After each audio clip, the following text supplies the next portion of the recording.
Hello, everybody out there in comic book land. My name is George Serrano, aka The Don. And if you're watching this or if you're listening to this, you can only be here for one reason. It's a brand new episode of the Major Issues Podcast, brought to you each and every week by comicbookclick.com. And as always, I am never alone. Sir, if you could please introduce yourself. Oh, The Contour is here making his debut on the Major Issues Podcast. And this is an exciting episode. We are right on the heels of Spider-Man Brand New Day. Everyone's talking about this film, and in an effort to try to understand Spider-Man, I guess, a little bit more, I kind of wanted to tackle this story that people have been dragging, complaining about. I don't know exactly how you want to I don't know. discuss it, but it's one of the most controversial Spider-Man stories to ever exist. It's a story that is so notorious that I feel like I heard about it a million times before I read it. And now that I've read it, I have a lot of things. I haven't been in the house, so I haven't heard it. Yeah, Like yeah. I didn't really. Now reading for the first time, could you see how it could be controversial? Yeah. Bit of the earlier starting to think to get back up, be a little bit past it. Yeah, I could see that. I could see that. We're talking about one of the biggest relationships in comics. I mean, you have like Lois Lane and Superman, you have Scott and Jean, you have Spider-Man and Mary Jane. And to be honest, it's not a relationship I really dug too much like in the films. I feel like she's really a damsel in distress a lot of the times in the Films, movies. In the yeah. You movies. just rewatched a lot of the films. Always either falling or they're always fighting. Yeah. It's something. It's strange. It's almost like some of those movies go out of their way to make her unlikable. I don't know if it's on purpose, but I just never found myself gravitating towards Mary Jane. And it wasn't until this story and some of the backup material in it that I really started to feel what was going on here. One of the more interesting parts about this is that this is from the J. Michael Straczynski run of Spider-Man comics, Amazing Spider-Man. And aside from this story, people talk about how great that run is. And I know you've just started to read it for the first time. You actually have more knowledge on this run than I do. But, from the outside looking in and without spoilers, what do you think of what you've read so far? I think it's been a good intro. I didn't really a brain. I already know that. Yeah. So I already fought a bunch of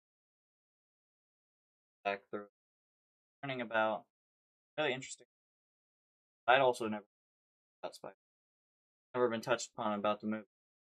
Like the totem Yeah. stuff. I won't go too that, but talks about Yeah, it's got to be hard when you are writing for a character that's existed for 60 plus years to come up with something new. And I can't help but feel like somebody was thinking that this was the right direction to take in an effort to make Spider-Man, make something new for Spider-Man.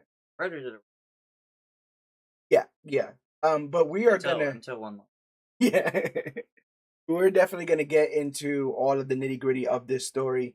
A little bit of homework up front in case you guys don't know. Spider-Man One More Day is a four-part 2007 comic book crossover storyline connecting the three main Spider-Man series at the time in Marvel Comics.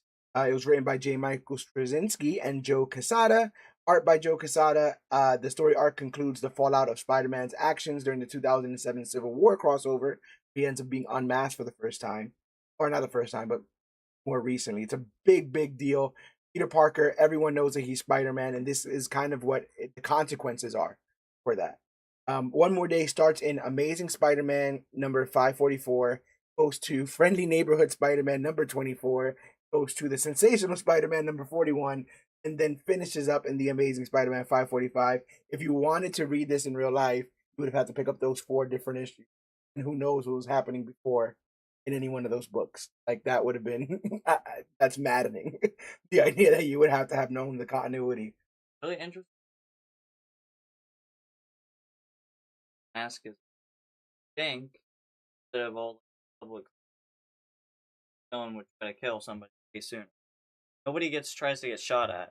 And I think that maybe child friendly comics they have a little.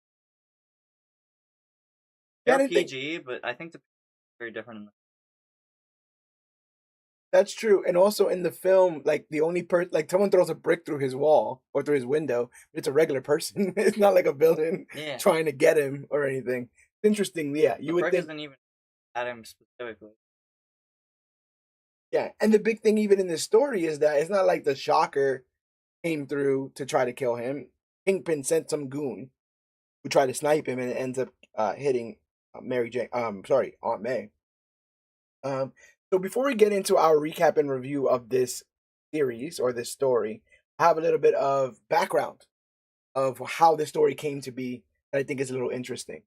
So Joe Quesada really wanted to get rid of Peter Parker and Mary Jane's marriage to reset Spider-Man back to his classic roots, thinking that the only way to keep the character fresh for another 20 or 30 years is to make him a bachelor, keep him a bachelor. Feels a little silly. Feels a little silly.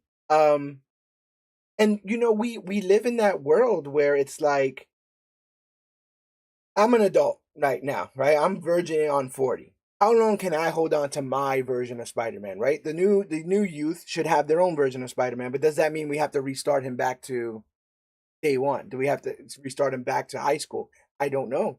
They started Spider-Man. They're out of ideas. Yeah. And so with this idea in specifically, they spent about 2 years thinking about this at various Marvel retreats, where all the writers would get together and they would try to come up with something interesting. Joe Quesada eventually brought it to J. Michael Straczynski, who was the one that was writing, to serve as a final Spidey story, with Quesada stepping up to draw it himself. Things got pretty messy behind the scenes. Straczynski hated the final direction so much that he almost took his name off of the last 2 issues. And like I said, it's You like got to when work with other people. yeah, I don't really friendly neighborhood, I friendly think. neighborhood. But you're an aspiring writer. Could you imagine crafting like a very good story that everyone's telling you, oh my God, your issues are great, your storytelling is great, and all people remember from movies is the ending. Like you could have an amazing movie, but if the ending sucks, people are gonna remember that movie as having a bad I'm ending. not gonna recommend it to them. Yeah, so you could imagine J. Michael Straczynski being like, "Bro, I did all this good work. Everyone loves my run, and now you're gonna give me this. This is literally gonna make me the most hated man in comics." And to be honest, people still blame Joe Quesada till this day for Spider-Man. Still get shit to this day. When he goes for signings, people bring it up. When he goes on panels, people bring it up. I want to say the That's other like being an actor. Play a really bad character, but you're a good person, good actor. yeah. But you had to play a bad character, bad rep because. Yeah. In many ways, it's not fair, but I guess people really felt to get to where they had to go or to get to where they wanted to go with Peter. I don't think people thought that this was um. There was even people that were suggesting maybe a divorce would have been easier if you really wanted him to stay single. Maybe they should have had like a mature talk and been like, we're growing as two different people, but this whole magic thing really feels like a was it Deus Ex Machina? Like it feels like a out of the blue answer to all of your all the stuff that you want to do. And magic usually feels like that in comics. It's like you want to get something Without accomplished. So spoiling anything, like they've already been ups and downs. Randomly, I think that it wouldn't have. Well, at that point, they had a strong marriage. It's very okay. different from the comic book. But if they That makes it more tragic, right? The idea that people have been reading a strong marriage up until this point, only to get it dissolved. sucks even confident wants May to be around, but Right? Yeah. and Aunt May's only gonna live a few. Bro, like Right, that was a terrible decision. We'll get into that because she was already looks like she was already on death's door before she got shot. But anyway, Brzezinski and Quesada eventually agreed that the marriage needed to go. They fought hard over how to do it. Krasinski wanted to rewrite continuity all the way back to 1971. He wanted to go that far back with this magic stuff. He wanted to keep Gwen Stacy alive and making it so Peter and MJ never even got together. Erase all of it. Quesada shot that down because it would have broken decades of Marvel continuity, right? They also scrapped a plan to bring Gwen back alongside Harry after other editors pushed back. Instead, Quesada decided that all the old stories still happened, but an unspecified event just kept Peter and MJ from officially tying them out. On top of ending the marriage, Marvel used the event to clean house on Spidey's power set. They stripped away his organic web shooters, the extra powers from recent storylines. They put him back on the regular mechanical shooters, kind of focused on him being a genius, a super smart kid. Quesada also defended using Mephisto for the retcon instead of a normal divorce. His mind making it a deal with the devil to save Aunt May made the split feel like a heroic sacrifice. I disagree. No, there was no What did he heroic sacrifice? about that. I don't feel like he sacrificed anything because the thing that he wanted more than anything he got. Does that make sense? Well, there was no sacrifice at all because he's also not. Yes. The whole yes, thing is you're that right. Mephisto is part of his soul. Yeah. He won't remember. Oh, Yeah. So Mephisto's just doing. Technically, another human, that deal. And what is there to lose? You won't even know that you were. But I feel like happiness of that timeline shouldn't have been. I think whatever probably happened to not screw the timeline, that he probably took another Peter Parker. He probably murdered him, and he took the Peter Parker from that universe. Yeah, I can see Because there's that. an infinite amount of universe. We're dealing with we're like at time of recording, we're gonna go see the I gotta go brand see new the day, movie. brand new day very soon. But I feel like one of the things that you just mentioned is really interesting. This idea that the torture that is endured by Peter in this is not as bad as what Tom Holland's dealing with, because Tom Holland knows that they forgot. Whereas comic book Peter doesn't. So he's just living, like, quite literally at the end, they're like toasting to champagne and stuff. Like To a brand new day. they have no sense of what they actually lost. And I feel like Tom Holland, you saw the end of No Way Home, he's like depressed. Like he can't even go to the donut shop. In the trailers too, he's like off towers, just Yeah. he usually sits at the top of the towers. Any Spider-Man towers. Yeah. But he's like jumping off towers. Yeah, it looks a little. He looks really depressed. Yeah, like he's going through some stuff. I also heard that there was some crazy amount of delays when this was coming out. So you could imagine waiting for the next issue to come out, and then it's just taking forever. And so you have the combination of it taking forever, and then if you didn't enjoy it, like you waited all this time for it to come out, and you didn't enjoy it, then that's another strike against this book in a lot of ways. But overall, what do you think of the story without spoilers before we get into our full recap and review? This is one of the first major storylines that you've read in regards to Spider-Man. How do you judge it? What do you think about I it? feel like I've already kind of spoiled it. Yeah, and I think we all kind of did it. I don't know what there is to spoil you other than the fact that people know. We could talk about it without spoiling that part. Yeah. I liked. I guess it was an interesting page. I know Peter Parker guy, really angry all the time. Interacts with a lot of characters. Anger. Yeah. Now I will say at some point he does talk to Doctor Strange, spoiling anything there made. Yeah. Earlier on, he's never really been good. Be watching No Way Home, doesn't listen. Still just a child. Are you aware? But even in this, he's an adult now. Doesn't make any sense he wouldn't. Yeah, you would think. He both Doctor Strange and Spider-Man were co-created by Steve Ditko, who was born in Johnstown, Pennsylvania. That's interesting that those two kind of have a relationship. They're created by the same person, who also does this a lot. Like sometimes Doctor Strange is doing this, and sometimes Spider-Man's doing this. So they have that in connection there. I was surprised. What is that? Yeah, I was surprised that I wasn't convinced.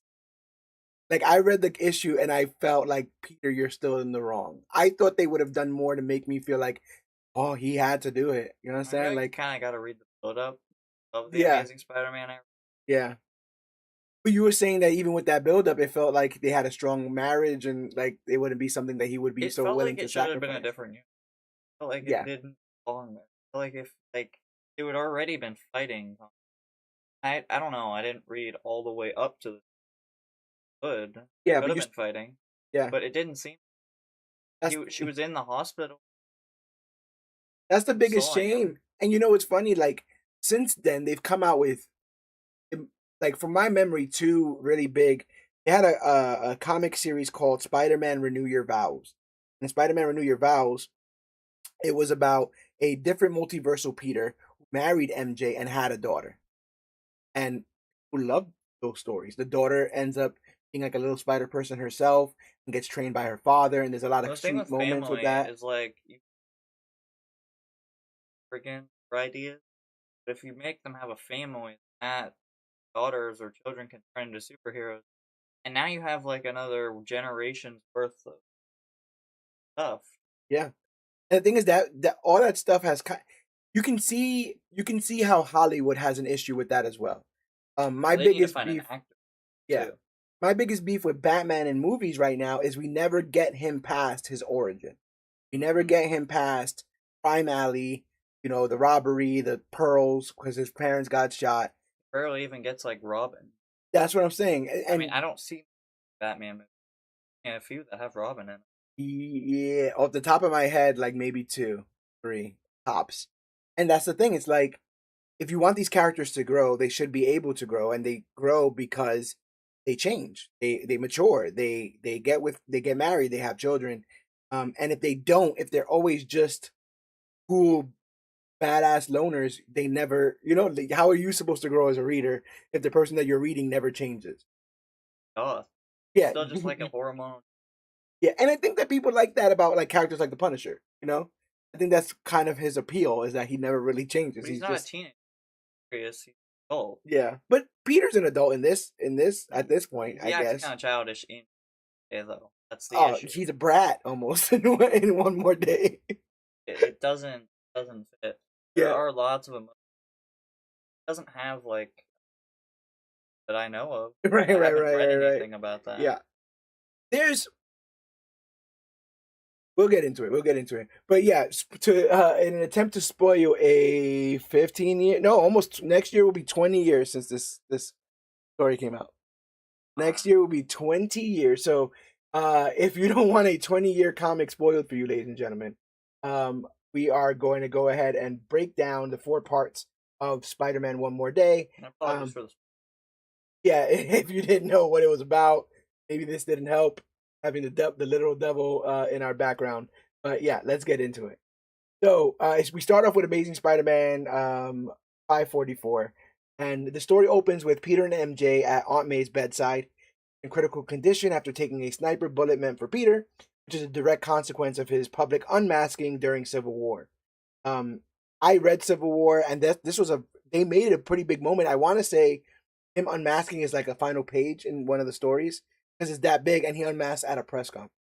So do you remember when we were watching? Well, remember is it Homecoming when he has the press conference to announce him as an Avenger? Very similar to that, where Tony was kind of doing it for optics. Like, look at this young kid. He's on my side. He's registering and telling everybody his secret identity. You guys all love Spider-Man. Maybe you should love my side because he's on my side.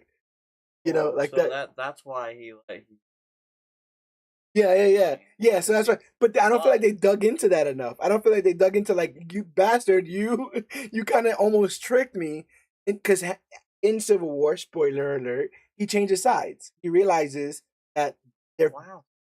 yeah, yeah, I yeah. haven't read that. He changes his sides, and he realizes that like they're hunting down their friends. They're trying to arrest and hunt down their friends, and that's not right. He has a conscience, and so he takes the Iron Spider suit and he leaves. He has like a little scuffle with Tony, and he bounces. So this happens shortly after that, where Aunt May is he's targeted, and Aunt May ends up getting shot. So racked with guilt, Peter doesn't even have time to process the trauma before the doctor drops another blow. Because we live in America and because healthcare is freaking expensive, Aunt May is uninsured, so they're about to kick her ass out of the hospital. So that's problem number one. We are of the belief that if we could solve problem number one, if we can get her the money, she gets to stay in the hospital and maybe recover from it. Thankfully, the doctor is a little more generous. Yeah, what do you think about that idea that the doctor has a history with Spider-Man? What I found doesn't say where the news come, but historically, Spider-Man everywhere. Daily Bugle shit talk Spider-Man. Yes, they do. They hate Spider-Man. Absolutely. So whatever clearly happened must be a guy of something. Someone snuck a good headline. But then also, like, a little bit sentimental. Spider-Man saved the doctor's arm. Yeah. Still, if you thought it was a be a little bit different. I think that whatever this guy's opinion of Spider-Man, willing to risk his job. Yeah, in the beginning, you kind of get the feeling that the doctor might be a little cold. He's talking about like, hey, if you don't have the money, like I can't do anything about it. What I took him as is just a doctor. What else can he do? He's just doing his job. Yeah, it's 100% just his job. And Peter is notoriously broke. Like that's one of the most defining parts of Spider-Man is super broke. Part of the reason why people rub up against the Tom Holland one roughly is because he basically gets gifted everything by a billionaire. Like billions of anything he wants. Yeah, he has a nanotech suit. Not only does he get one AI, but then he gets a second AI, and what? He gets a third AI? We're supposed to feel like now, off of ending of No Way Home, that he's sewing his own suits, he's living in his own apartment, and Tony Stark is dead. That Is he? That he is kind of trying to get back to the comic roots of not being the richest person in the world, or at least not having everything. Wedding in the neighborhood. Yeah, you know, I'm kind of excited to go. Spider-Man. And the other thing is, like, this is an example of being of the neighborhood where you're saving people you don't even know. Like, you just saved that doctor's uncle, and that affected him so much, and that might have been a Tuesday for you. You know, like saves people. That's what I'm saying. Like, it's just a person, and there's a little bit of tragedy in that too. I feel like a little bit of the tragedy in this story is that Peter has gone out of his way, even endangered his life multiple times, saved people, and now he needs someone saved, and there's really no one around that wants that. Not, I don't want to say that wants to help him. They claim they can't. That's bullshit. We'll get to there, but as you were saying, so now they need money. The doctor's gonna hold off, pressures as much as he can until it's too late. Then they'll have to move her to like a charity ward. So Peter's like, okay, I need money. I'm gonna go to the guy I know who has the most money. He kind of owes me a favor. I'm going to fucking Tony Stark's house. Back to the. Yeah. I don't want to. And it comes back to bite him because he random. Gotta think about. Of saving them, putting him in jail. Yeah. You know, you gotta think about what happens to families. Yeah.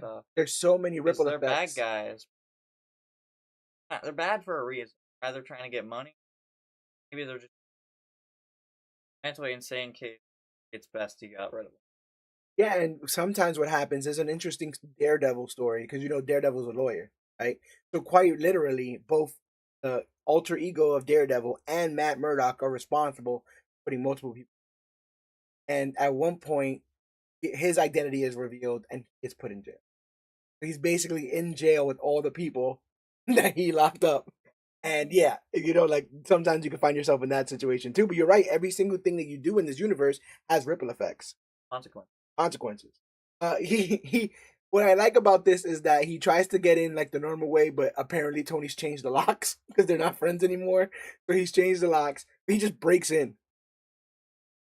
Rips it apart. Yeah. He breaks in into Tony Stark's tower, into Stark Tower, to confront his former mentor.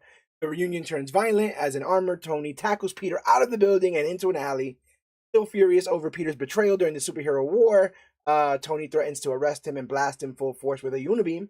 Peter fights back, trapping Iron Man in a massive wave of organic webbing and tearing off Tony's faceplate to make him look him in the eye.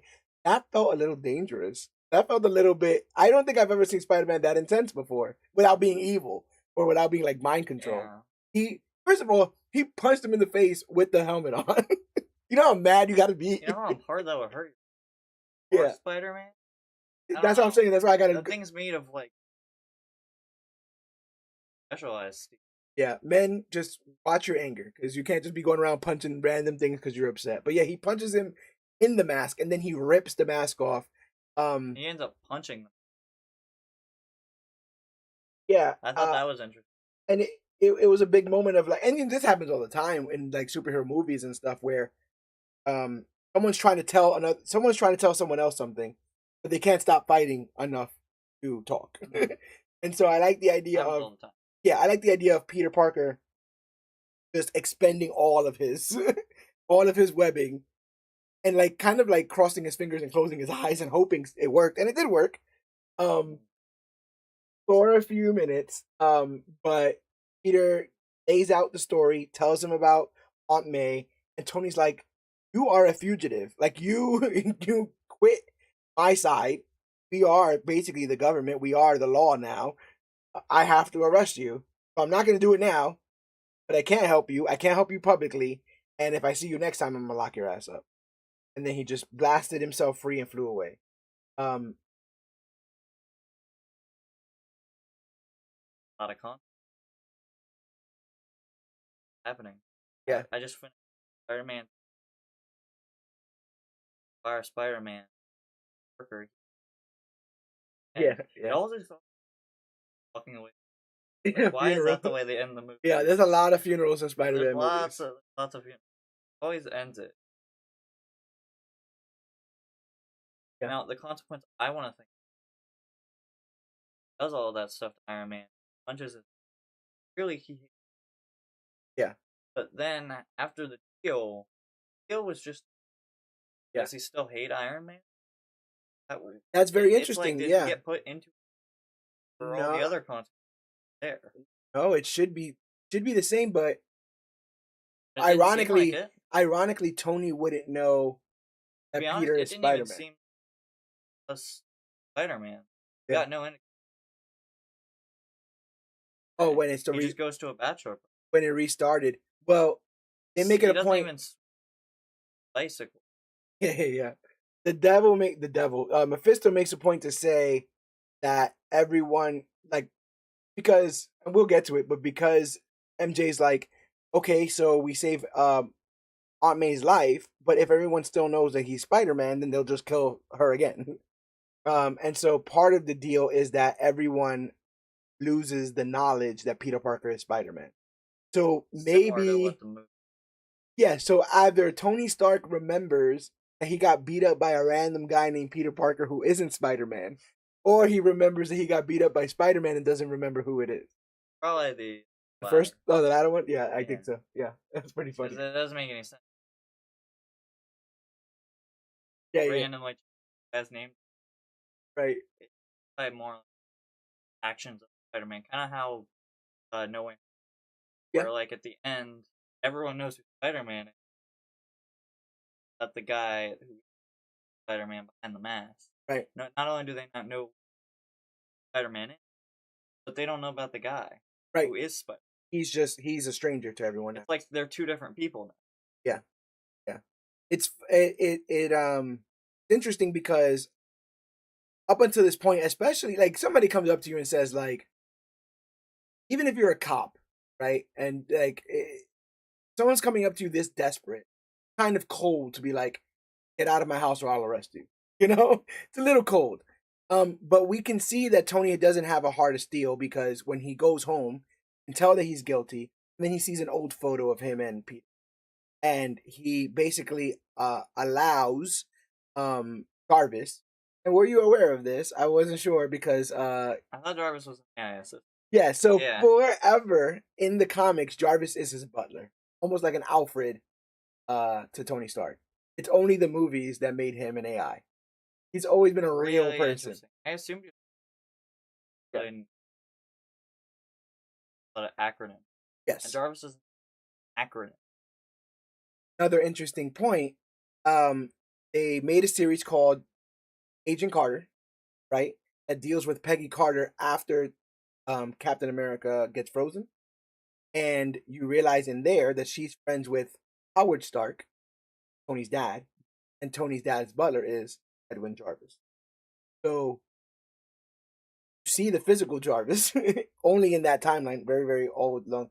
But it is theorized that then that butler would babysit baby Tony, and then I guess eventually die. And then when Tony gets an opportunity to name his AI butler, he calls him after the guy that raised him. Yeah. Another funny, interesting thing about Iron Man that they don't do in the movies is that for a very long time, Tony Stark said that Iron Man was his butler. That's what he used to. Oh yeah, Spider Man. He is super strong. Oh, where'd I go with that? uh, yeah, he used to say that Iron Man was his butler. I mean, bodyguard. So Tony Stark would walk around, whatever, and then they'd be like, how do you feel about this Iron Man character? And he's like, well, he's my bodyguard. If you ever see us in the same place, or you ever see the armor around me, it's not because I'm Iron Man, it's because it's my bodyguard is Iron Man. It's like he's not always in. Yeah, and he would do stuff to kind of like he'd let Rhodey wear the suit so that they could be in the same place at the same time, kind of stuff, that no one could connect those two dots. And what's interesting is like it's not kind of a end of Endgame. Well, in Iron Man 1, I want to believe it's been very long since I've seen that movie, and that movie's almost 20 years old in itself. I haven't seen that. Yeah, in Iron Man 1 at the end, I want to believe that he does a press conference where he's going to make up an excuse. And he might actually be trying to say it was my butler or it was my bodyguard. And when he gets the opportunity to do it, he says basically fuck it, and then just says I am Iron Man at the end of that movie. And that's something that he didn't do in the comics, which straight up saying, screw it. Like in the first, this would be like his first issue, like saying screw it. And the other thing about the MCU is that a lot of people say in the MCU there's not many secret identities. Everyone knows who Black Widow is. Everyone knows who Hawkeye is. Thor is not hiding. Bruce Banner. Everyone knows that Bruce Banner is the Hulk. Thor hide from? That's what He's I'm saying. already a god. Everyone doesn't really have a super. Everyone knows Bruce Banner's the Hulk. Everyone knows Steve Rogers is Captain America. So the MCU is very. There's not many people that have secret identities. Yeah. And so Peter's is something that's supposed to be super important. Affects everyone. What did you think about Tony sending Jarvis to bankroll Aunt May's well, it seems stay? Like Jarvis had like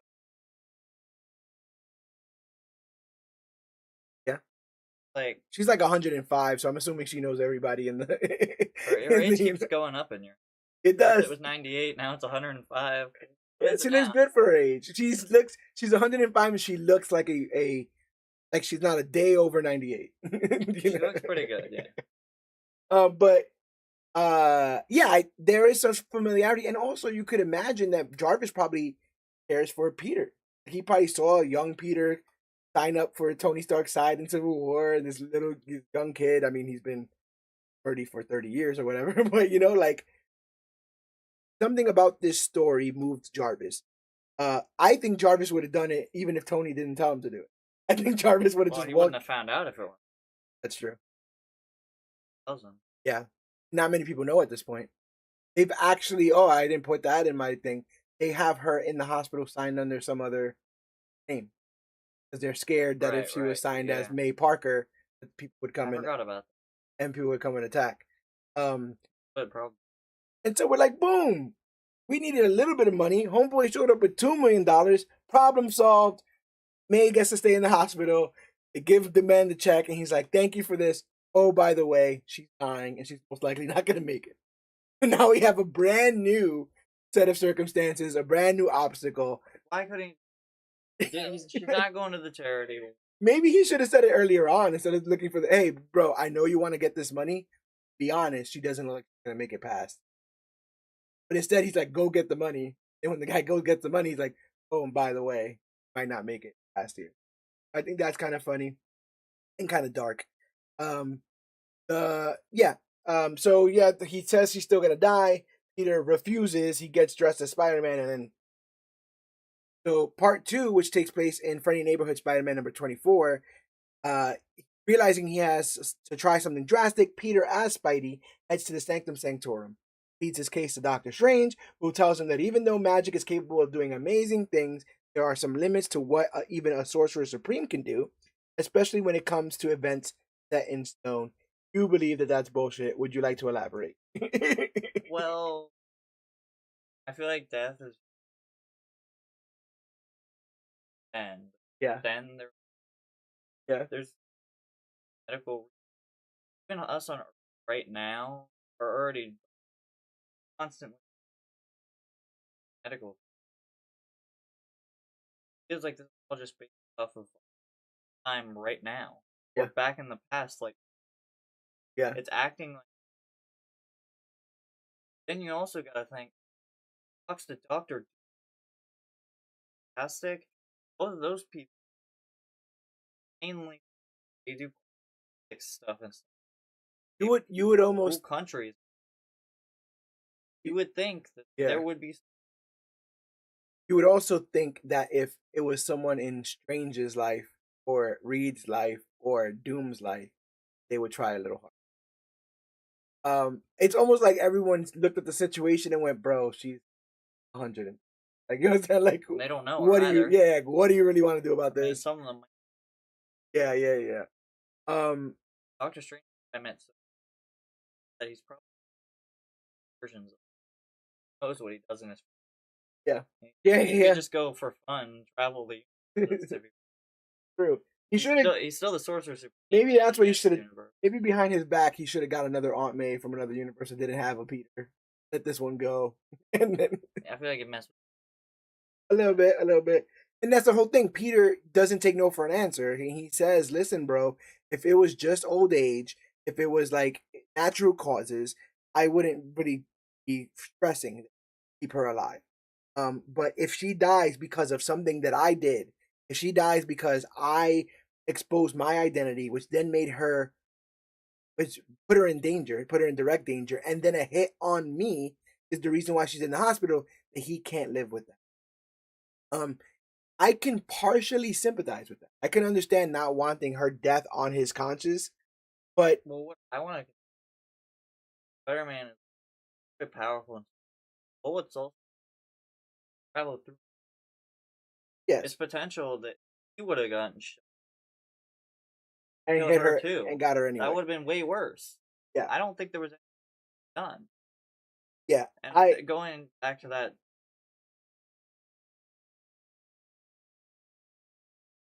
it's not right. I doesn't listen. he doesn't, and you know what? Earlier or yesterday, we were having a conversation where I was talking about not really relating to him when he was being this stubborn, and I couldn't place why I had such a hard time you know, with his logic, and I realized why, and it happens in another issue, so I'll get there. But I love that Doctor Strange is like, "Hey, bro, thank you for coming, but we really don't have no way to save her." Peter's like, "You're bullshitting." He's like, "Okay, fine.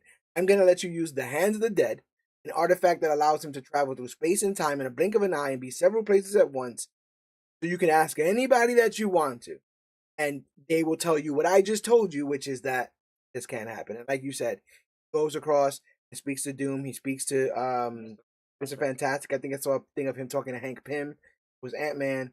Yeah, You know, he's reaching out to anyone he can. Um, talk and to a lot of people.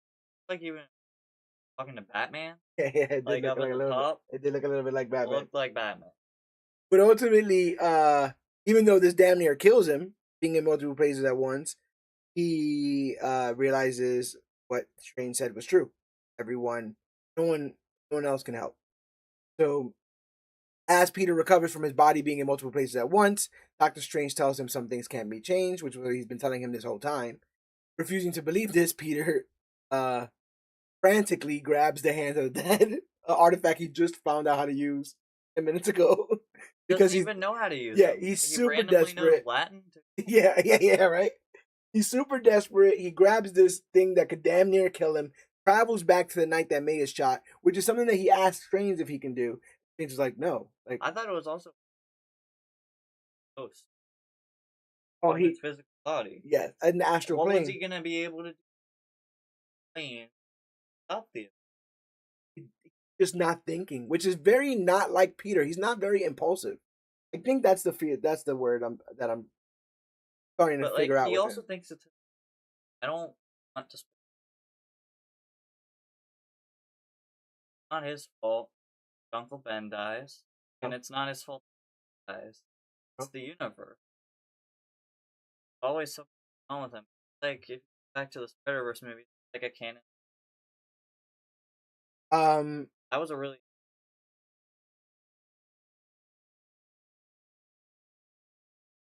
Yeah, and there's a lot of talk in all kinds of comic sort of circles about like having these events set in stone, things that you cannot change.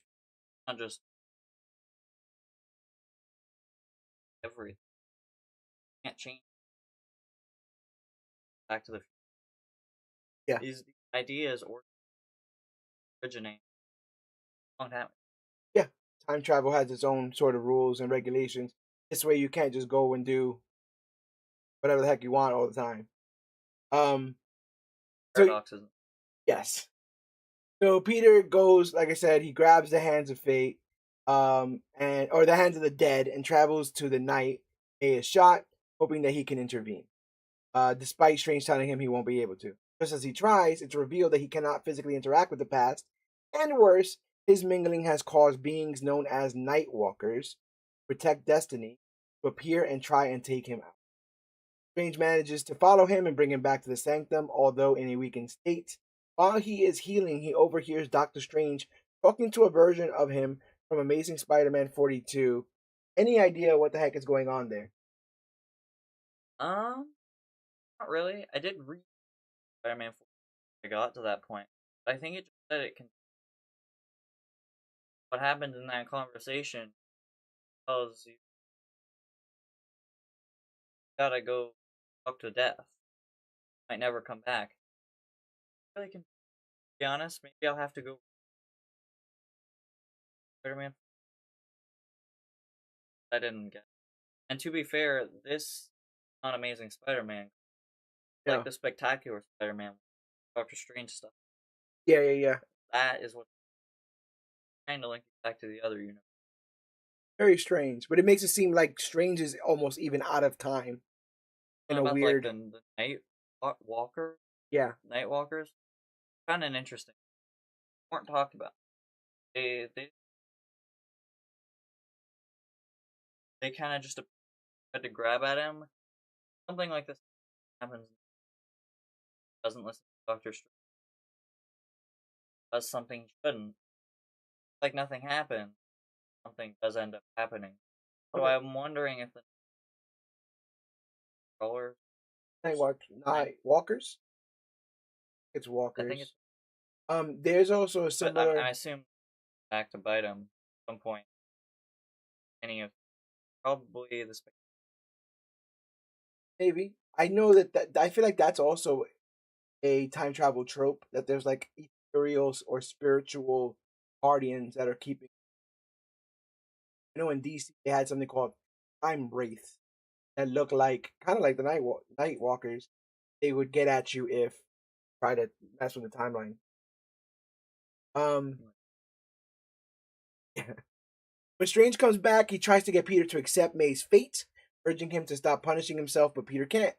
He reminds Peter that his loved one is dying, and if he spends his time looking for a mystical cure, he will waste her last remaining moments on Earth, and that is something he will never be able to forgive himself for. That's deep. I think that's true. I think that that's one of the best pieces of advice he could have been given in this moment. That's like Earth advice. What else can Yeah, and and just this idea of like you're focusing on the wrong thing. She is going. That is not a bait. I keep trying to tell you that this is the case. You're literally wasting time with her. And he even says like she might die by herself. Like like if you are out here doing this, she might die by herself. And is that something that you really want to be proud of or think about later on? best part about all of that, though, takes Doctor Strange's place. About to head to the hospital, and that darn bird. That darn bird. Throughout this series, you can see this red bird, and I'm not a It's the bird is the first thing in the whole series. It yes, looks through. I yep, assume it's the devil's eyes. Watching. yeah. I don't know. I'm not that well versed on birds. What kind of bird it was. There were several times where I wanted to call it a cardinal in my It looked more like a review. phoenix if Uh, it was like fire. that's on fire. Yeah, yeah. But yeah, as a sullen Peter makes his way back to the hospital, a red bird that is leading somewhere. He follows it around the corner. The bird disappears, but in its place is a little girl. As Peter can't change May's fate, he can. Absolutely nothing suspicious about that at all. Right. No. In the middle of the At all. night, a strange girl by herself. Specifically, to be honest, I think that I don't think it's Peter's fault that he devils got a trick. Yeah, But initially, he wants to protect the girl. I mean, yeah, it's a little girl, doesn't have her parents, going out here, and then she walks into the alley yeah. in the next scene. I think that the next issue makes it a good point as to why he's doing it. In the beginning, it feels kind of strange that he's just running after a bird. But as you say, once it becomes a little girl, his thoughts are, "What are you doing in the middle of the night in an alley?" And Funny enough, that's when it goes back to the writer of Spider-Man. Like yeah, he's trying. All right, we can fix things. yes, I just gotta yeah, man. mix it. That's a lot of what Or I sometimes think it this. is. Might not be. Well, It's the this is third now we're one, in part three, spectacular. Yeah, right? now we're in spectacular Spider-Man. But Okay, okay. no, Maybe it's not the writer. but you're right. A lot of times it's like It's gave a me different this. writer though. Yeah, it's like you giving me this.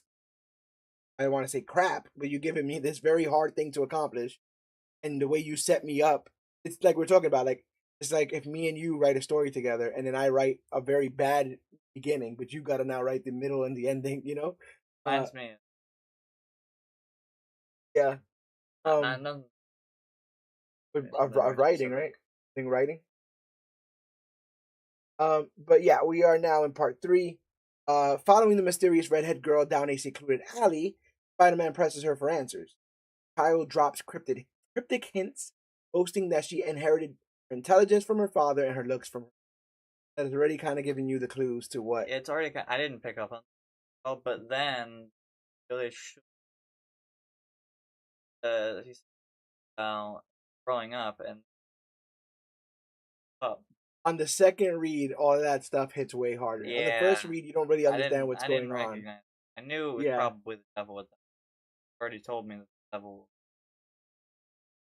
So I this is kind of figured you. between her and the uh video game programmer that he's about to meet. This is when I started to be less on Peter's side. Because it feels like the devil is telling him he's irresponsible. And if the devil has to tell you that you're not doing this right, it feels like how can I root for you? So you're right. Uh, Peter casually remarks that she's going to grow up to be a beautiful woman. The girl stops cold and says, "What if I never grow up?" And then just flips on him. She accuses him of being selfish, his own desires above everyone else. She calls him an idiot. She runs away, vanishes around the corner into thin air. And at the time, it just feels like very bratty behavior. And she's. And she's a child. But in the fullness of time, I guess we can kind of spoil it here. She is the daughter that never was. She is looking at her father in the face as he chooses not have her. Kind of. Like. Kinda. It's the devil, so he Yeah, already yeah. knows the people. Yeah. He already knows the words that they say. Yeah. Even He at least knows how tempting it is that they will even consider it. But I think it's almost heartbreaking on rewatch. I mean, reread to think of like this child will never exist because there's just too laser focused on saving May. This next one though is the one that really got me off of Peter's side. While frantically searching for her, Peter stumbles across a video game developer sitting on the bench. The developer acknowledges the little girl, but instead of pointing Peter in her direction, he starts talking about his own life. And then he starts saying things like, if I had powers and I was a superhero, that'd be all I need. I would just be grateful for that. I would be grateful if I could just save people. Like trying to make Peter feel At guilty this for wanting point, Peter more. probably should be catching up. Because No, the literal I like the wasn't devil's catching giving on him to things, advice. but The devil is giving him advice. He's like, "Come on, bro! Like you have the power of being a real life superhero. You save lives. You change the world." The guy's like, if I had that stuff, I would never ask for anything else. I would be well, the happy and I devil would be wasn't grateful. really giving him advice. He's guilt tripping constantly, and But he can't be guilt tripped apparently. Like he can't. Like apparently no apparently matter, not. But no he's matter. trying to Yeah, guilt trip him and vulnerable. Then when that time comes, the devil. no matter how bad makes tries to make Peter feel, um, it just doesn't. Yeah, it doesn't resonate enough for him to change his mind. He's still very laser focused on what's going on. Before the conversation could go any further, a sleek red town car pulls up to the curb. The wealthy owner in the back offers Peter a seat and a ride, claiming he knows exactly where the girl is. As they drive, the man opens up. Are you trying to go this way? Yeah, yeah, sure. Yeah, See yeah, the yeah. camera. Or you could just as they drive, man opens up about his past, explaining how he amassed a fortune at a young age, selling his inventions just to prove his worth to the bullies who tormented him in high school. Yet, despite all his fame and luxury, he admits his life feels like a hollow victory. He confides that he would gladly trade all of his riches just to be back with the high school girlfriend who loved him for who he was, rather than what he owned. This is another example of like this is who you could be if you get rid of the people in your life that love you. And he's still not paying attention. He's still laser focused. He's like, just take me to that little girl. So the driver drops Peter off at the entrance of a dark alley, assuring him that the girl is waiting at the end. That Peter finds a striking woman dressed in red. He reveals the shocking truth. Video game developer and the lonely millionaire were alternate reality versions of himself. I wonder if like that for but they're I think it's because this. I think it's more of the second, but I don't like. I think There's it's the latter because it's supposed to be, yeah, but I'm not sure. and he just does whatever he wants to a lot of times. It's There's devil. no He way of can do no, what he there's wants. no way of knowing that even this version that as he presents himself is his actual right. Like he would present himself to be the scariest or the most Probably demonic. doesn't look like Yeah, like that.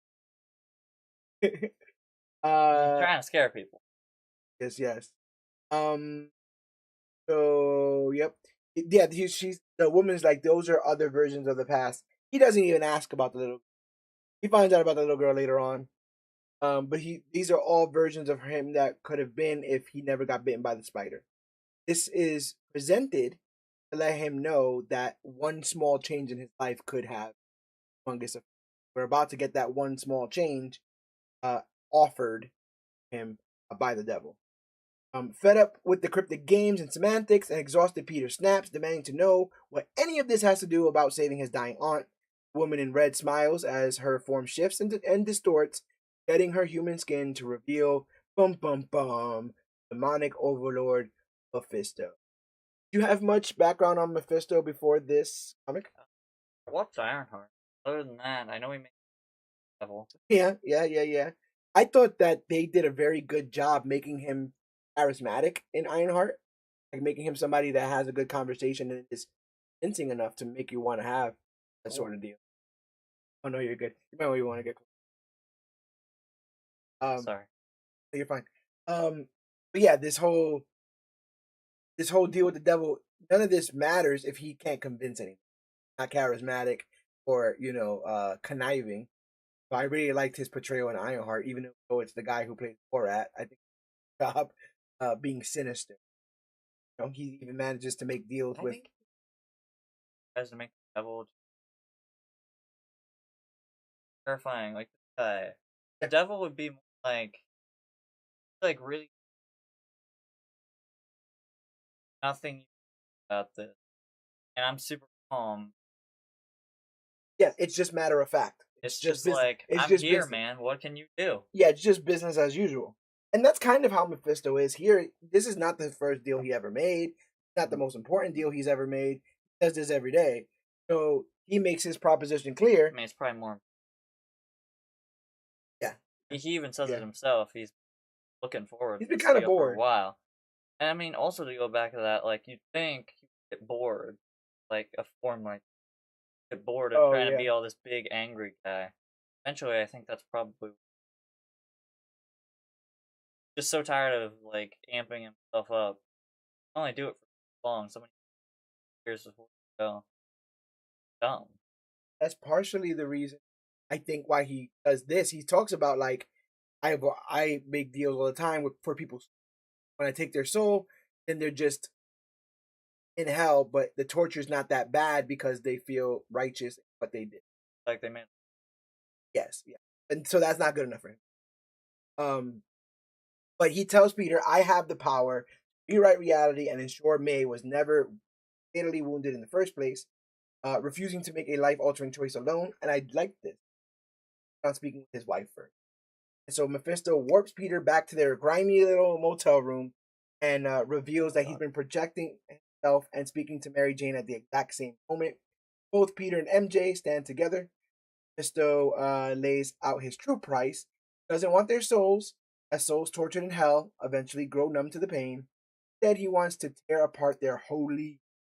To Mephisto, erasing a love so pure, sacred, and unconditional, ultimate triumph over God. Pretty dark stuff. Grants the couple a single night or day to make their impossible choice. Allow Aunt May to die or erase their marriage and their entire shared history from existence forever. What do you think of this? Oh, to be honest, the way it was. I think that very sinister. Devil is getting what he. They're getting what they want. Not lying. They're never gonna know. Yeah. He gets what he. Honest. Why does he need? I also feel like anytime the devil gets what he wants, you not want to do it. Definitely not. No. If he's Like happy it's about it, definitely gonna come back at some point. Like there was this patch, whatever she whispered into his ears later on. Whatever she whispered, probably eventually. yeah. I'm happy though that he didn't. I don't know why. I've seen panels of this before. Again, I have so much comic knowledge and movie knowledge in my head. Sometimes I forget. And so I Sometimes thought, you'll look at the pictures and you, oh, that's what that's from. yeah, You yeah, know, yeah, like yeah, yeah. I know what that feels like sometimes. I thought that Peter did this by himself. I thought that Mephisto presented this to him, thought about it, but the idea that Mary Jane was not only a part of this process, but I feel like she ultimately makes this, and she should. I don't think he. I already feel like he's being selfish, so I'm not much on his side here. With the little girl. I agree with the little girl, man, and I agree with Mary Jane. Who Mary Jane at one point's like, "Oh, bro," I feel like at one point Mary Jane's like, "She's old. Like, do we really have to give up not only all that we've been, but all that we can be for the next 50 years? We're about to give up all that. Meanwhile, Aunt May could walk out of this hospital, trip, die. It's over. You understand? Although I mean, I am a little bit hesitant idea after reading Spider-Man. Aunt May is like a cool grandma. Yeah. A really cool character. However, when you think about that, if she dies in this, you'll read about her in another universe. Spider-Man Right. and stuff like that's Yeah. what writers do. Yeah, and I think You read the comics between. I What did. did I wanted to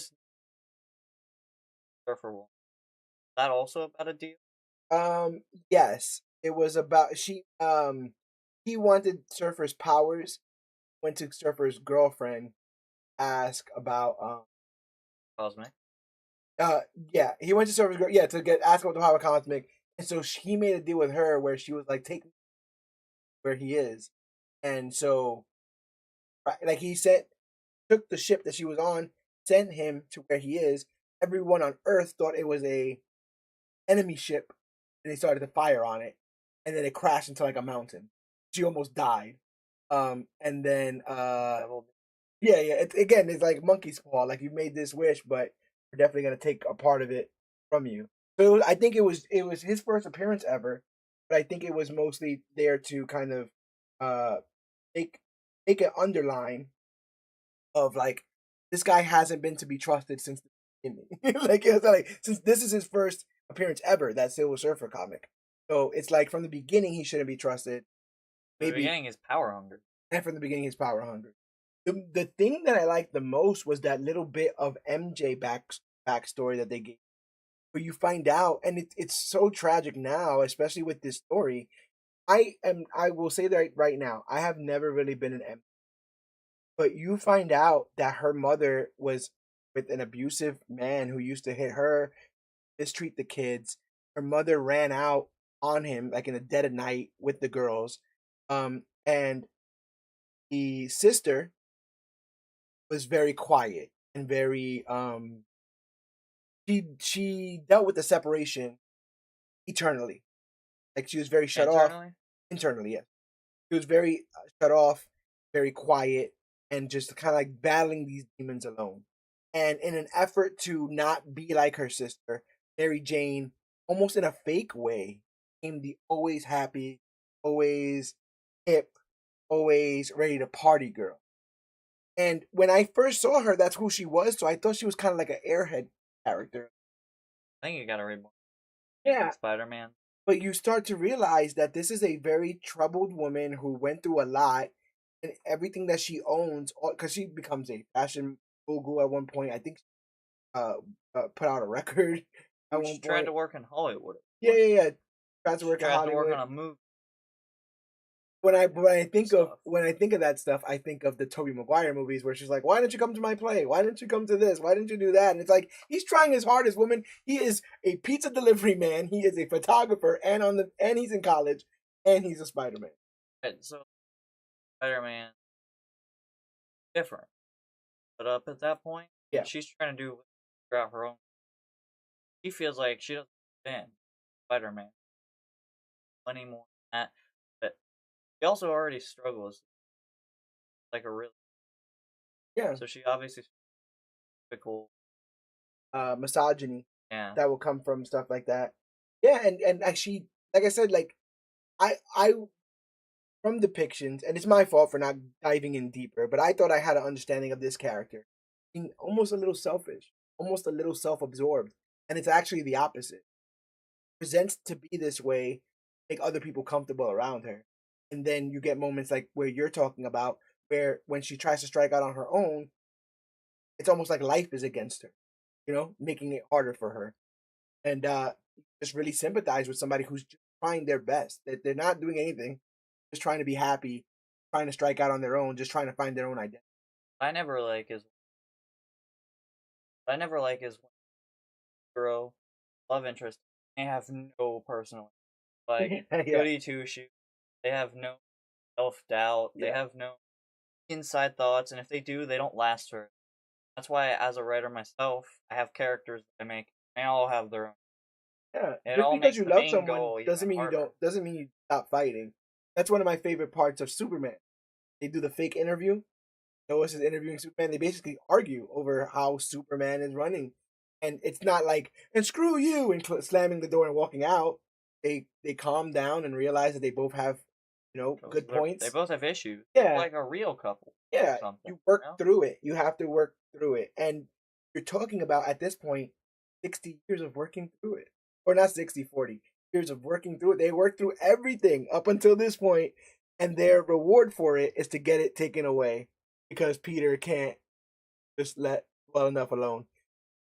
When you look at um, MJ's past and you realize how bad her father was and that she grew up without a happy family, you can imagine how important it is for her to have a happy family. The devil literally took it away. The devil literally took her one chance at fixing her generational trauma away, and that is jacked up. That is So really, really going sad. back to it, giving them pressure of making the steel, and then the bong, Oh like yeah, a yeah, bells yeah, of like time. church. Yeah, but it's Yeah, more like the bells of time. yeah, Like yeah, yeah, she's running out of time. Like a typical death yeah. Gong. symbol, Yeah, like yeah, a 100%. totem of death. Yeah, and the thing is, like, You're running out of time, basically, and they can hear it too. Like a loud bong in their constant. You had the power cosmic. I would imagine that you could do a bunch of different. I would I don't. imagine you could save somebody. Why didn't he go to like talk to Miss Marvel? You know? Yeah. Also, gives them 24 hours, which feels like another like kind of pressure, right? They have to make this decision very soon, and it tells MJ the same thing that he told Strange. If May was dying of natural causes or, of old age, he would accept it, but he can't live the guilt of her taking the bullet meant for Spider-Man. MJ asked him to really think about it, like, hey, bro, like, can you give me a little bit of I'm authority gonna here be in honest. this? It didn't feel like 24 hours at all. It felt like he left, gave him like 15 minutes, and then Yeah, he comes back and he's like, "All right, time's up." yeah. Like either that was supposed to be 4 hours, or he cut I think he can tell. I think he could tell. I don't think he ever, like, left, right? He's the devil. the thing there. Yeah, I think he can tell that they were coming around to answering the question at the perfect time to put him on the spot. This is also like, Hours. He no, didn't stick to his own deal. no, this is The also deal like, should be broken. this Should go sue him. this is car salesman. Like, hey, you gonna buy this? Hey, it's going up. You understand? Hey, it's not gonna be the same price tomorrow. Con Like, man just pressure, stuff. pressure, Yeah. pressure, pressure, pressure. So you're kind of just forced to do what you want. It's like I was, it, I have sadness in my heart for MJ trying to convince Peter to save their marriage. Because they're like, it's their marriage. It's them together. And the fact that she's like, did you like think about it a little bit? He's like, well, not. It's like, it's selfish. that's what I said. It's like, damn, Pete, like, um, in another world, in a better world, he would have like asked Strange to like astral project him into May's mind, and they would have had like a nice final conversation, and he would have let her go. I feel like that's more of a Spider-Man thing than this. I feel like he would have just been like, "Can I talk to her one more time?" If she can't really physically wake up, can I talk to her one more time? And I think if that's the other thing, right? Oftentimes when a family member dies, especially when it's a mother or a father, people say like, I'm doing this because what my dad would have, or I'm doing this because this is what my mom would have. I can't think of a multiverse scenario where Aunt May's like, "Yeah, Peter, make that deal with the devil." Aunt May's ready to go, Yeah, man. make that She's deal with the like, devil, and not only make it to the devil, she's ready. but make it to save my life. Um, so this is not something MJ wants. I'm assuming this is not something that May wants. This I is don't think something Peter that, really wants. but he doesn't want her to go.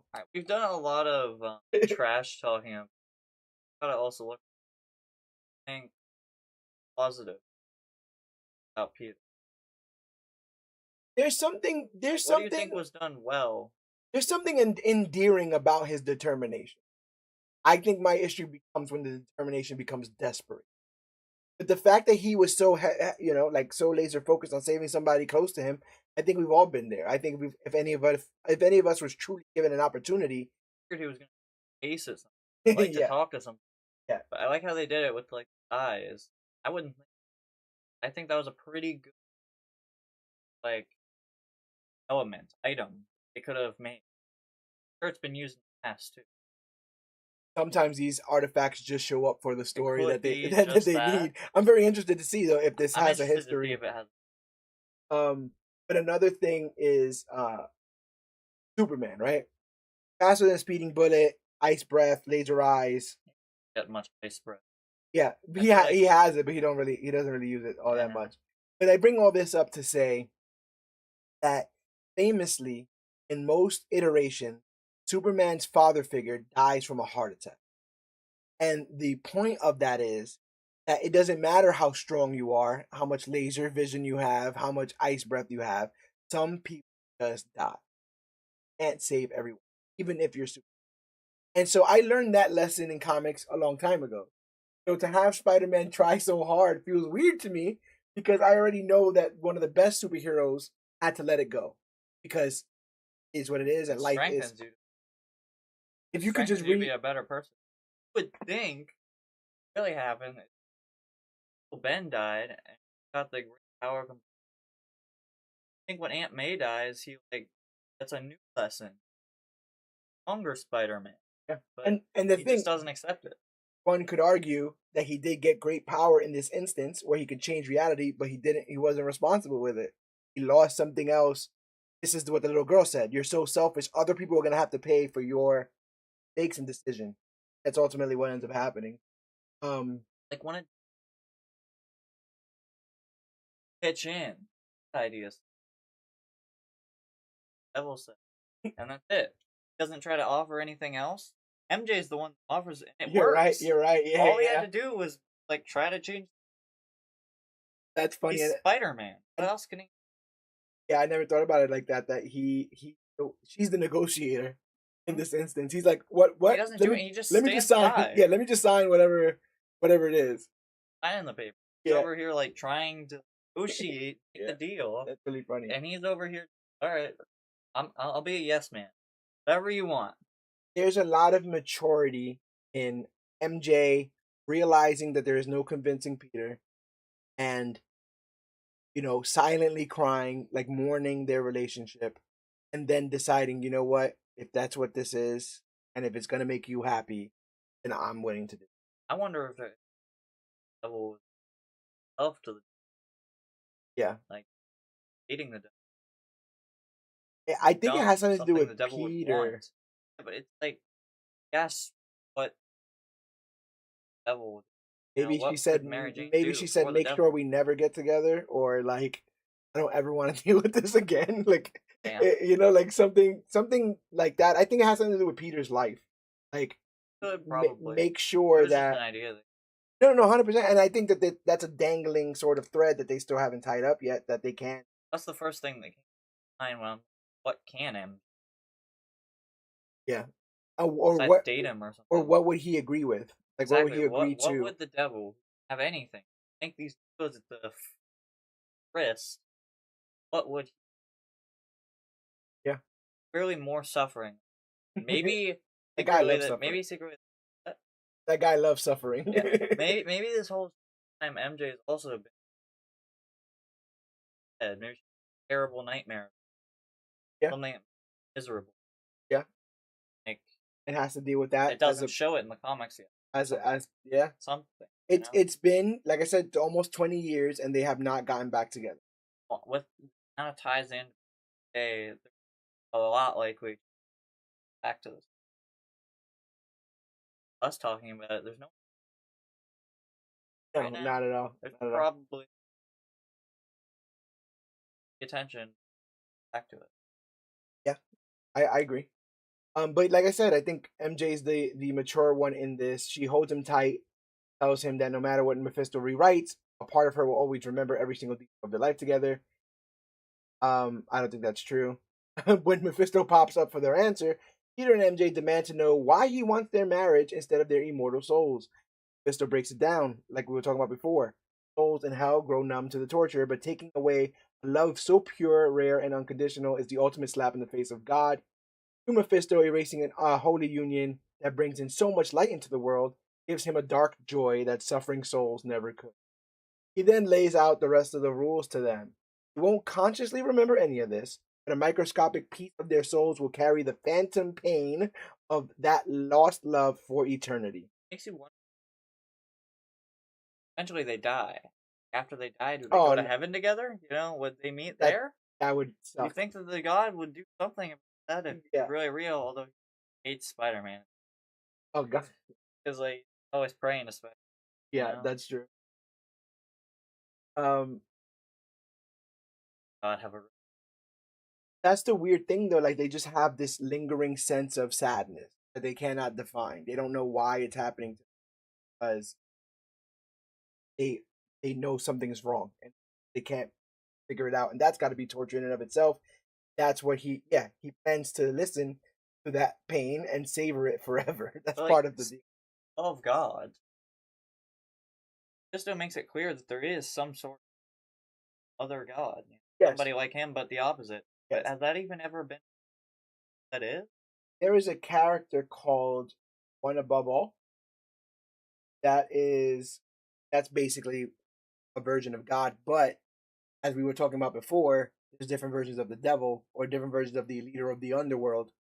Have Hela is um ruler of the death realm or whatever, the queen of death. Then you have Odin, the All Father. Um, he mean he's not God, but he's like pretty much high up there. I guess depending on where you're at, changes who's the devil and who's God. But if I had to guess who's on the other side of Mephisto, it would be this character called One Above All. That's kind It is kind you're of silly. really arrogant to call yourself It, above everyone else. it is. You probably are, but Yeah. I mean, God is pretty arrogant, though. He made us all in His own image. At the very least, he likes himself. So their marriage is going to be pulled out of time like a loose thread, leaving the rest of their history mostly untouched.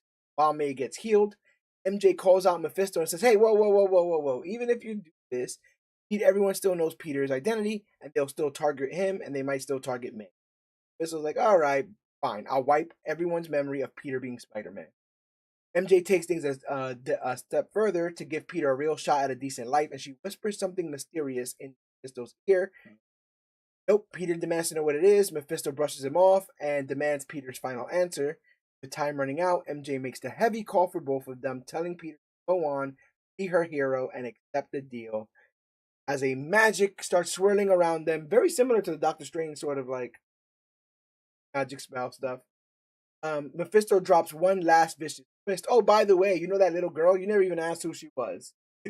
As he's doing like the erase memory thing. as he's already confirmed the deal. yeah. It's too late now. By the way, I want to kick you in the crotch one more time before you go. I want to let you know the kid you were talking to was your future daughter, who will now never be born. And taking her existence away is Mephisto's absolute favorite part of breaking up their marriage. Oh. He never pretended to be a good guy, so this makes a lot of sense. Peter tries to beat the hell out of Mephisto in rage, but MJ holds him back as if he could do anything anyway. As reality crumbles around them, MJ reassures Peter that their love is strong enough they'll find each other again someday. They hold each other tight, exchange I love yous as their memories fade away. Crying, MJ smiles and gives her a classic line one last time. Face it, Tiger, you've just hit the jackpot. Then told Blackman. So, I want to say it's also in Spider-Man the Animated Series. That is her thing. He's almost like set up for a double dip. She doesn't. Oh yeah. And this is by now. This guy over me. Yeah. In her first appearance, I want to believe, like my memory serves me correct, her aunt and Peter's aunt are best friends, and so they've brought this girl over to kind of like, you know how old people are like, "Hey, come meet my nephew and your niece, my nephew." Kind of. Yeah. And so she opens the door. He opens the door, and she's there, and it's love at first.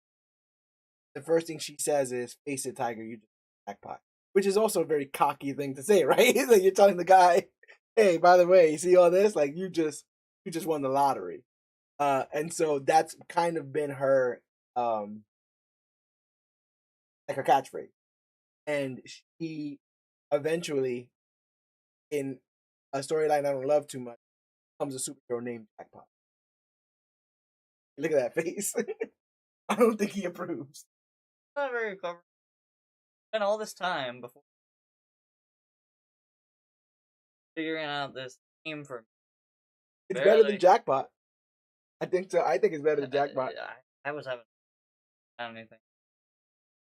I guess that's why, maybe she had a hard time too. Very particular. Fair. But yeah, we just get a reset. Peter wakes up in a panic, realizing he's late. He runs downstairs at Aunt May's house. That's the interesting. Spider-Man? I think he's still Spider-Man. He's still Spider-Man. Yeah. In the next cover of AG Spider-Man. Yeah, well, that's also true. But mostly, I think they wanted to make a point to show how his personal life is different. Because without MJ and with Aunt May, he basically is almost restarting. And Harry Osborn died, apparently, had been dead for like a decade. And this reset brings him back. Why the devil chose to bring back Harry Osborn, I'm not 100% sure. I thought it was normal. Yeah. I thought it was normal. those Osborns, they just are super stressed. You've seen Harry in in Spider-Man 3. They get stressed, they get disfigured, a lot of stuff happens. Um Not exactly no happens. That's a uh, technical mentality. I'm always weary of these scientists whose first thought is, let me try it on myself first. That always feels a little bit weird to me. Maybe partly is, but he was so arrogant, cocky. Oh man, science is perfect. There's nothing like Yeah, yeah. you know. He makes it up the elevator just in time for a surprise party. Flash Thompson greets him, and both of them spot MJ across the room. Flash asks if things are still weird between them. Peter thinks back on their recent painful breakup, wondering if she'll ever forgive him, but this would have been something that happened years ago. Painful breakup is off. Give them a Their reason. marriage is broken. Yeah, give them a reason to like have that So it feeling makes of you wonder: were of they married longing. already? Probably They not. well, they would have been married. They get married in like the 70s because that's one of the issues too, right? Mhm. In that book, in the It trade of shows them this, get. yeah, they. So I remember because Jay Jonah's like, I sponsored this wedding. It's all a tax write off, but like I'm the one who bought like all the food and stuff like that. Um, Before he can dwell on it, the guest of honor walks in, Harry Osborn, alive and well and back in action. Peter and Flash give their best friend a big welcome after his long stay in Europe. Harry introduced everyone to his new girlfriend, Lily Hollister, best friend Carly Cooper. As Peter chats with Carly, he catches a quick glance of MJ quietly slipping out of the party in an elevator. Shrugging off the sad vibes, Harry pours everyone some champagne and jokes about his time in rehab. Raising his glass to the room, Harry toasts to the future, officially kicking off a brand new day. And it's a day without love. It's a day without marriage. It's a day without MJ. And I basically setting up Spider-Man for a whole bunch of other stuff. Thing enough. Hey, next issue. Yeah. Spider-Man. Yeah, and so they're re-releasing those issues now. A brand new day in comics. You can buy them now if you're out on buying them 20 years ago. One of the interesting things that happens as a result of this whole like everyone forgetting about Peter Parker as Spider-Man, um, Hulk knows. At one point, there's a very famous panel where like Hulk in Hulk form tells Peter like or tells Spider-Man, Hulk knows. Peter, you are Peter, or something like that. Uh, so I think that's very interesting considering that we have the Hulk in Brand New Day. I don't know if that was coincidental or on purpose. I haven't seen it, but Yeah, I heard he was in. yeah. I think He was in the he's in the trailers. casting. I went with your mom to see it, and she did not know he was. I was like, I felt like he was pretty prominent in all the promotional material, but hey, neither here nor there. Um, I'm excited to go so am I. So am I. And next week, again. yeah. Yes. I have seen the film. I haven't. For those who are on the fence, I think that you should go watch it. I am being the least bit spoilery about this movie than any other movie that I've reviewed because I want people to go in with as little knowledge as possible in an effort to appreciate this. But I really, really enjoyed the film, and I'm really excited to see what your take is on it now that you've rewatched all the Spider-Man movies. Now that you have several issues of Spider-Man underneath your belt, you have a more of an understanding of the character, and now you can kind of test that against what you see. Um, I love comics for that reason. I love it giving us a different perspective on these heroes that we've known forever, that we've known for years. This opportunity that uh, all these, similar to the writers, these directors get to come up with their own new ideas. And, so long as it feels true, it's one of those things like you read that comic and there's certain parts that just felt wrong, you know? And it's the I same mean, thing when I you watch the can't. movies. It's hard to say. Like, hard to make a, hard to write a book. It's Yeah. writing any story at all. Yeah. And getting the movie harder. You have to do acting, saying, Yeah. actual word. And I really any bad. it's Maybe still it a wasn't story. originally that bad. Yeah. I They mean, were trying. You we've know. talked to enough creators in this space to understand that no one goes out of their way to make something. They Yeah. may misunderstand it. They may have the wrong what is it, like motives? Might have a little bit too cash. Yeah, that's also a thing here. And then in this instance, maybe they just don't like a fundamental part of the character. Apparently, Joe Quesada has always hated MJ and Peter, and this was something he's wanted to do Man, for a really shouldn't very have long grabbed time. that guy. It's so interesting. He's done so much good in the comic world, but he will always be remembered for this decision. And maybe if he wasn't so determined to do it this way, we would be living with a Peter who's married to MJ. And we've seen the success of stuff like that in, like I said, Spider-Man Renew Your Vows, or in Ultimate Spider-Man, which just came out recently. People like and Peter B. Parker in Spider Verse. People love the fact that he has that little baby with him, and that he's happy with MJ and stuff. It's not to say that they can't have issues or problems, but if they are supposed to be a blueprint, how we're supposed to be better people, then they should deal with their problems. They shouldn't be able to get the devil to erase them. Back to the Marvel thing. Yeah, but it wouldn't have not made that decision.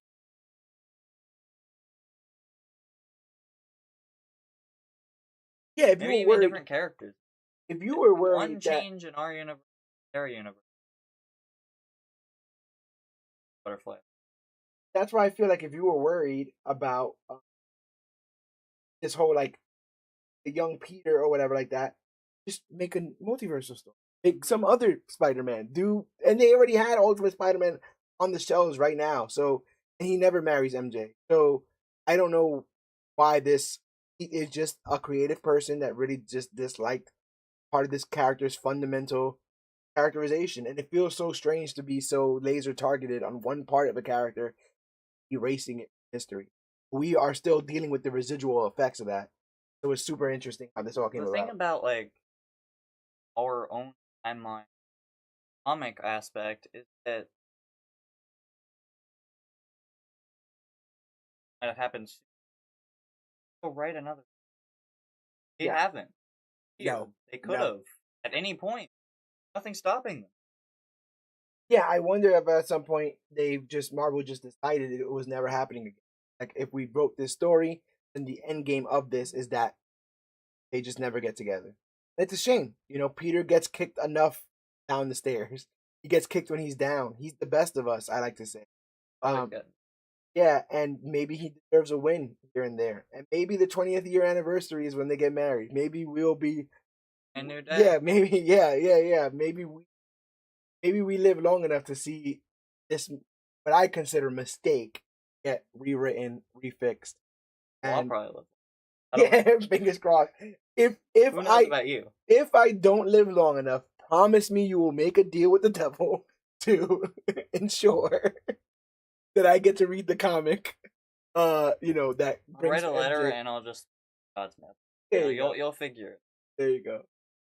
But no, I loved covering this comic with you. I'm really glad that you are enjoying your journey through J. Michael Straczynski's Spider-Man. I think that Spider-Man's just, I've always grown up with him. I just think he's super cool. Spider-Man.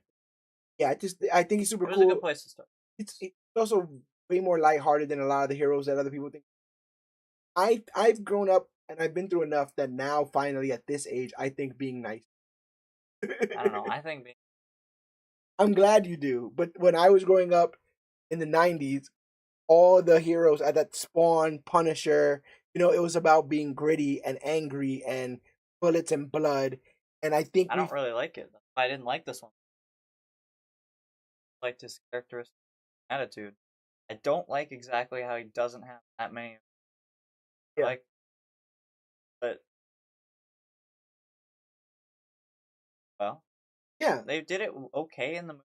I like it better in the comics. I think they're getting better at it. I think a key characterization that let me know that everything was evolving to a point where we could accept characters just being good is how they depict Captain America. MC. I was never a Captain America fan because I thought he was much of a goody two. And then these movies really and some of the comics really put it in my mind like he's a good guy, but he'll you if you get into a fight with him, like he's no punk. You could be a good guy and still It's not a harder punk. harder. It's like a text message. Harder to convey emotion. Comic book, live action movie. Yeah. You can expressions. And in comics, A little page harder. by page, and you draw out their faces. Sometimes it looks way more exaggerated. Like Yeah. some of their faces, comics, I'm like, wow, man, you look angry, possibly angry. Yeah, some of the art was great. Some of the art was a little bit dodgy. Some I of the liked all the art was a Mephisto. little bit like Yeah, I liked all the Mephisto stuff. I thought all that stuff came off really well in really regards evil. to those designs. But yeah, if hopefully you guys enjoyed us talking about this. Hopefully you guys enjoyed us talking about this. We are off very soon. I just need to charge my phone. To go see Spider-Man Brand New Day. Hopefully you guys are too, regardless of how you feel about the character, of how you feel about Tom Holland. I say give this film a shot, and I'd love to know what you guys think. So you guys can go into the comments and let us know about not only this book, but any other Spider-Man books that you recommend. Any MJ Spider-Man stories that you guys dig. I really would like to get into those now that I have a more of a affection towards Mary Jane. And yeah, let me know what you think of Brand New Day. It was a pleasure being. Hopefully this won't be the only time you're Yeah, on. hopefully not. Yeah, I did a little bit of editing for a past podcast. Yeah, But and now I plan to probably edit this. now you are you've officially been you've been bit by the spider. Hello, This is future me. yeah, this is your origin story. And I can't wait to see what you do not only in this space but as a writer in general, and in your comic book journey, because I like that we can have conversations where you know more than me about certain things. That's very rare because of how much comic knowledge I have. But I love that you're I wanted tackling. to find a story I haven't read. I have something. Yeah, hey, I dig it. I dig it. And hopefully, once I go through the same journey you do, we can just sit here and talk about Michael Straczynski's We've already talked. yeah, uh about his Spider-Man. But yeah, that's all we have here as part of this, which means that it's time to do the wind down, which means that I got to remind you guys that every episode of Major Issues Podcast drops on Thursday in audio form. At some point in time, we record it live on YouTube. So if you're watching us right now, thank you. You go back, check out the other episodes that we've done, all the other lives. But if you are not a big video watcher and you just like to listen to the podcast in your ears, Major Issues Podcast is available wherever podcasts are found. That's Podbean, Stitcher, the Apple Podcast app. Find YouTube, Spotify, and more. Just Google Major Issues Podcast and we'll be the first result to come up. Working very hard on our digital footprint, and it's only growing. So, guys like this, go to comicbookclick.com, the one-stop shop for everything Comic Book Click. But we have over 440 episodes. There's over 800 hours of content minimum. Weesh. Minimum over 800 hours of content. My goal is that you will eventually be able to put all my episodes in a robot, and then it could just do the episodes after I go. It will have my opinions. It will have all my knowledge. That's not how that works. It doesn't have your opinion. Stuff that comes out. But I think it can do some sort of math to figure out how I would feel about those things. I would not approve of that. Like if we do the One More Day movie, right? I think it now has my opinion on the story. So crossing fingers, or we could just get a new George. Or we can just get a new George. You can throw this George out. Do a deal with the devil. erase me from existence. But regardless, consequences. Go to comicbookclick.com. Check out every episode of Major Issues Podcast. We also have an international review team that is doing comic book reviews every single day. Go ahead and check out those guys. Those guys are working really, really hard over there. We have a merch store. If you go to a shop, they'll take you to our merch store. And if you buy anything there, we get a kickback for it. You can go to our Patreon, patreon.com/Sleepy Clubhouse, for as little as 10 cents a day, $3 a month, to help us afford the hardware and software we need, providing you guys this content free of charge. We don't charge for the reviews. We don't charge for the interviews. We don't charge for podcasts. So if you can kick back any sort of money, it helps us out tremendously. If I don't have to cook and I can read, because you guys bought me a burrito, that, again, frees up my time, allows us to do these breakdowns. You have now been a part of this, so you know how much goes into reading it, taking the notes, having the pre-discussions and all that kind of stuff. We work hard. It's fun. Yeah, we work hard to have a fun conversation. Sometimes you got to work hard to have fun. I don't know. I think it was reading a comic, having conversation for the fun. Yeah. I don't know. That's what we hard do for me. That's what we do this for. We do this for that enjoyment. We do this for these conversations. So go ahead and check us out there. Go to our YouTube where we have series like Alex Garcia does a weekly haul where he shows you the comics that he picks up each and every week. We also have major previews where we talk about the hot comics for the month. And we have Major Discourse, which is our interview series where we talk to creators in the space and find out what makes them tick. Got an episode of for Kenny Porter, who is writing Iron Coffin, a story about Dracula fighting Nazis. Yeah, he also writes for Power Rangers Unlimited. He's written some Superman stories. Go check that interview out. It was an absolute blast. We have some interviews in the can that I still got to put out, and we have some super special guests lined up in the future that I can't wait to tease you guys with. Can't tell you guys right up front, but I'm super excited about what that's going to be. So check out our reviews, check out our merch, check out Patreon, check out YouTube. Go to facebook.com/comicbookclick, Instagram at comicbookclick, or use the hashtag comicbookclick. We'll talk about the newest, hottest, latest, and greatest things to come to comic book media. When you're done checking out everything that we do, go to comicbookclick.com/dirtsheetradio. Those guys are the industry leaders, everything professional wrestling and pop culture. My boy John Escudero runs a tight ship over there, and those guys do caps and rewinds on every single thing in professional wrestling, regardless if it's in this country or speaking our language. Those guys speak one language, it's professional wrestling. They bust their asses all the time, provide us good content. So if you're done checking out our side of comicbookclick.com, go check out the Dirt Sheet Radio side, because those guys are kicking ass. So Long outro. yeah, I've been doing this. But yeah, that is everything I got there. Got my plugs. Join us next week for us from a brand new day conversation, and I think that might be it. Again, just glad that you were able to do this with me. This was really fun, and we have this locked down forever. I feel like you are worthy. Oh, we're not. Yeah. Okay, so are you ready for the final outro? Yeah. Here we go. Here we go. Here we go. It goes. Wait, not yet. It goes. But there's nothing else left to say. But my name is George Serrano, aka the Don. I am Contour. And this has been our Spider-Man One More Day recap and review. And remember, even if you make a deal with the devil, even if your aunt needs to get some life support, or if you find yourself following around strange birds or little girls in the middle of the night, always remember that we are the Click. And to remember that you, yes, you are worthy. Thank you, guys. And I press a button over. Right. Oh, it's a button over.